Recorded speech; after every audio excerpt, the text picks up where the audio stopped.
Latest updates ఎప్పటికప్పుడు పొందడానికి big TV WhatsApp channel follow అవ్వండి. లింక్ డిస్క్రిప్షన్ లో ఉంది.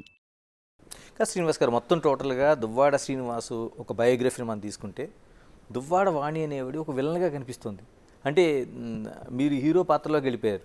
అంటే అంటే మొత్తం తప్పంతా ఆవిడదేనా? అంటే మనిషిలో ఒక ఇప్పుడు కామ, క్రోధ, లోభ, మోహ, మద, మాత్సర్యాలు అని ఉంటాయి. రావణాసురుడికి ఉన్నటువంటి 10 తలకాయలు. అందులో ఈర్ష్య, అసూయ, ద్వేషం మనల్ని దహించేస్తుంది సార్.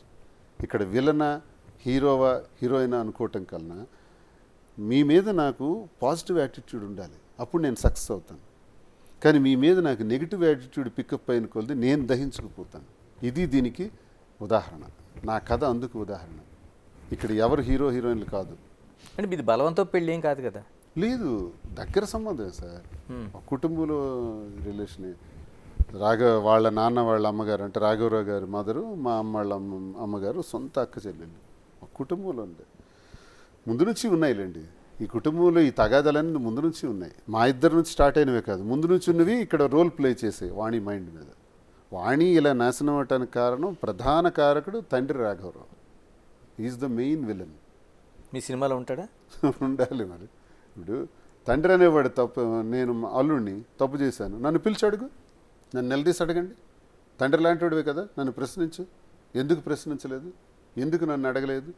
ఇంటి మీదకి 2 సంవత్సరాల తర్వాత దాడి చేయడానికి వచ్చారే, రాడ్లు పట్టుకొని తలుపులు కొట్టడానికి వచ్చారే, ఒక్కసారి అలా వచ్చే ముందు నన్ను ప్రశ్నించాలని మీకు అనిపించలేదా? మందలించాలని అనిపించలేదా? అడగాలని అనిపించలేదా? ఆడబిడ్డ తండ్రిగా, ఒక మామగా, ఒక అల్లుడికి తప్పు చేసుంటే 28 ఏళ్లలో చేయని తప్పు ఎందుకు అబ్బా చేసావని నన్ను అడగాలి కదా. కూతురు తప్పు చేస్తే కూతురుని ప్రశ్నించాలి కదా, మళ్ళీ కుటుంబాలను కలపాలి కదా. ఇక్కడ విలన్ ఎవరు మీకు అర్థమై ఉంటుంది కదా. రైట్. మాధురి గారు మీ దగ్గరికి వస్తారు.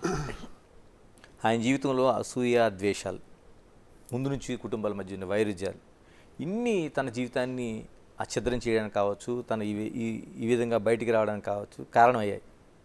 మీ లైఫ్లో ఏమున్నాయండి అసలు? అంటే కుటుంబ పెద్దలు చేసిన పెళ్ళైనా చేసుకున్నారు, ఏముంది అసలు అంత? మీకు ఆ పరిస్థితులు ఏమైనా ఉన్నాయా? నా లైఫ్లో కొన్ని డిస్టర్బెన్సెస్ మా హస్బెండ్తో ఉన్నాయి, కానీ వాణి చేసిన డిస్టర్బెన్సెస్ ఎక్కువ అయ్యాయి అంతే. నా లైఫ్లో కూడా విలన్ వాణినే. మీరు ఏమనుకోకపోతే ఒక ప్రశ్న. మేము ఒక ఛానల్కి ఇచ్చిన ఆడియోని విన్నాం. నా భార్య దేవత, ఆవిడ అమ్మతో సమానం నాకు అని. ఇంత సిచ్యువేషన్ జరుగుతున్న టైంలో మీ హస్బెండ్ అన్నాలో కాదో తెలియదు, కానీ ఆయన చెప్తున్న ఒక మాట వింటే తప్పెవరిది అనే ఒక ప్రశ్న, పెద్ద ప్రశ్న మాకు వినిపించింది. ఏం చెప్తారు దానికి? అదే చెప్తున్నానండి, ఇది ఎంత వాణి చేసిన ఇది క్రియేషన్స్, వాణి చేసినవి ఇవన్నీ. దానివల్ల ఫ్యామిలీ పరంగా మేము ఇబ్బందులు గురయ్యాం. ఏ రోజైతే పిల్లల కోసం ఆమె కామెంట్ చేసిందో, ఆ పిల్లలు శ్రీనివాస్ గారు పుట్టిన పిల్లలు అలా డిఎన్ఏ టెస్ట్ చేయండి అది ఇది అన్నప్పుడు, అతను దానికి ఆన్సర్గా నాకు మాధురి అంటే ఏంటో తెలుసు, మీరు అలా చెప్పాల్సిన అవసరం లేదు, మీరు బ్లేమ్ చేయకండి అని చెప్పి తను ఒక వాయిస్ ఇవ్వడం జరిగింది. పర్టికులర్లీ ఆయన రెస్పాండ్ అయ్యింది ఎక్కడంటే బిడ్డల మీద, తన పిల్లల మీద డిఎన్ఏ చేయాలని తినకి అనేటప్పుడు, వాళ్ళు నా పిల్లలు మాధురి గురించి నువ్వు ఇష్టానుసారం మాట్లాడటానికి వెళ్ళలేదు, మాధురి ఏంటో నాకు తెలుసు అని చెప్పారు. ఇక్కడ క్లారిఫికేషన్ అది. ఇక్కడ మాధురి గురించి ఆయన చెప్పే విధానం కన్నా పిల్లల గురించి ఆయన రెస్పాండ్ అయ్యాడు తండ్రిగా. మాధురి గారు, మీరు అంటే చాలా వరకు ఏ లైఫ్లో ఎప్పుడు ఏది తారసపడద్దో ఎవరికీ తెలియదు. ఆ జర్నీలోన మనం విమర్శించిన ప్రశ్న మనల్ని తిరిగి విమర్శిస్తున్నప్పుడు చాలా ప్రశ్నలకు ఆన్సర్ చెప్పుకోవడం కష్టం అవుతుంది. ఆయనేమో ఒక పొలిటికల్ లీడరు, పొద్దున్న లేస్తే తొడగొట్టి సవాల్ చేసే టైపు. పోనీ లవర్ బాయ్ లాగా వెళ్ళే ఇది కూడా కాదు, పోనీ అందరినీ అమ్మాయిల్ని చూస్తూ ఆయన అలా ఉండే టైప్ కూడా కాదు. ఎలా లవ్ చేశారండి అసలు? ఏదో అంటే నాకు కూడా అతనిలో హీరో క్వాలిటీస్ కంటే రౌడీ క్వాలిటీస్ ఇష్టం బాగా. సో రౌడీ క్వాలిటీస్ చూస్తే ఇష్టపడ్డాను నేను కూడా. రౌడీ అనటం కన్నా నిలదీసే తత్వం. లేదులేండి, అదే బాగుంది. నాకు భయం లేదు, ఎవడేం చేస్తాడని లేదు. నాకు చాలామంది హెచ్చరికలు చెప్తుంటారు, నేను భయపడ్డాను, పారిపోయానని. ఏదో నా మీద ఇప్పుడు ఎఫ్ఐఆర్ ఉంది, నేను హైదరాబాద్లో ఇక్కడే ఉన్నాను, వచ్చి పట్టుకోమనండి. ఎఫ్ఐఆర్ పెడితే దువ్వాడ శ్రీని భయపడి పారిపోతాడు అనుకోవడం చాలా పొరపాటు. మీరు ఎన్ని ఎఫ్ఐఆర్లు వేసుకుంటారో వేసుకోండి. ఒక 100 కేసులు పెడతారా, నేను రెడీ. సేమ్ నేను కూడా అంతేనండి, ఎవరికి భయపడను. అందులో ఈ ట్రోల్స్ చేసే వాళ్ళకి అసలు అదర్ను బెదర్ను, ఎన్ని ట్రోల్స్ చేసుకున్నా భయపడే ప్రసక్తే లేదు. సో ఇద్దరు క్వాలిటీస్ ఒకటే కాబట్టి ఇద్దరం ఒకరికొకరు అట్రాక్ట్ అయ్యాం అంతే. అదే అడుగుతున్నాను, ఆయన మగాడిగా ఉన్నాడు, పాలిటిక్స్లో ఇంతకంటే పెద్ద విమర్శలు చూశాడు ఆయన, ఆ ట్రోలింగ్స్ చూశాడు చాలా. అంటే ఇప్పుడు కొత్తగా వచ్చినాయి కాదు, ఇప్పుడు సమన్లు కావచ్చు లేకపోతే కేసులు కావచ్చు, ఆయన లైఫ్లో కొత్తగా వచ్చినాయి కాదు.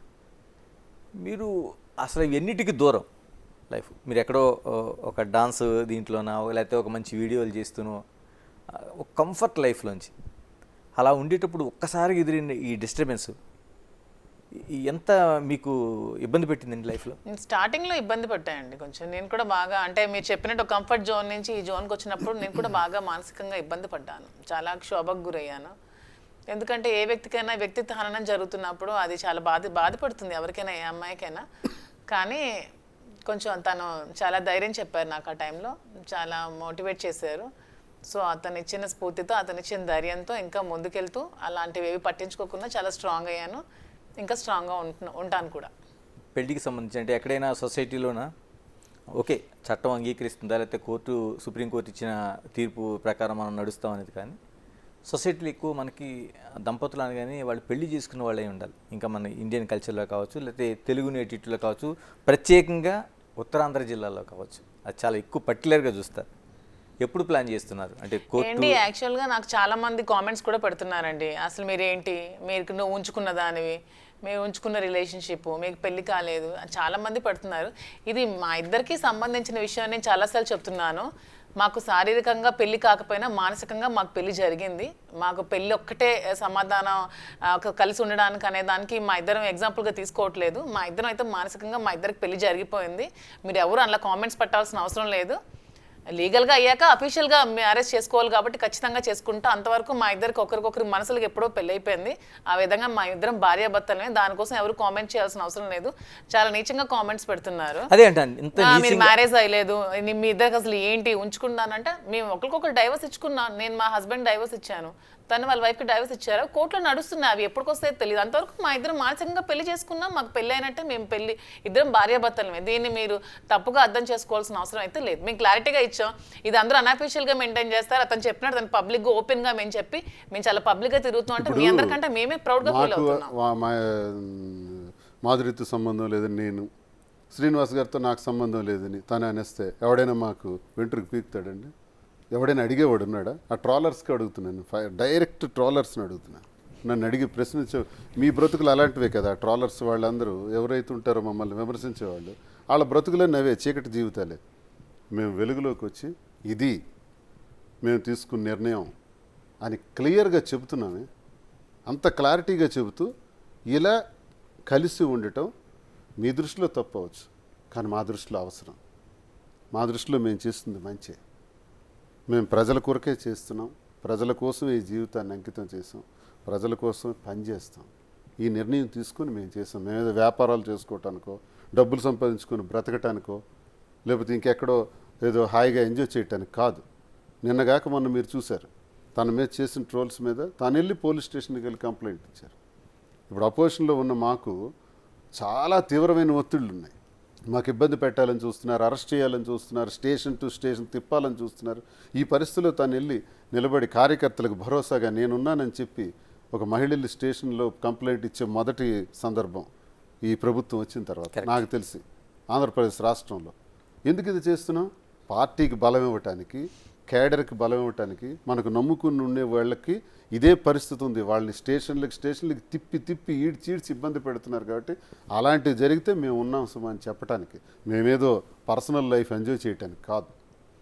ఎంజాయ్ చేయాలంటే మేము కలవాల్సిన అవసరమే లేదు, ఇలా కావాల్సిన అవసరం లేదు.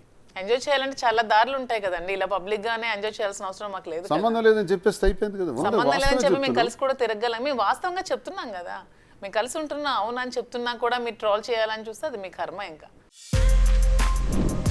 For more videos like this, subscribe Big TV channel.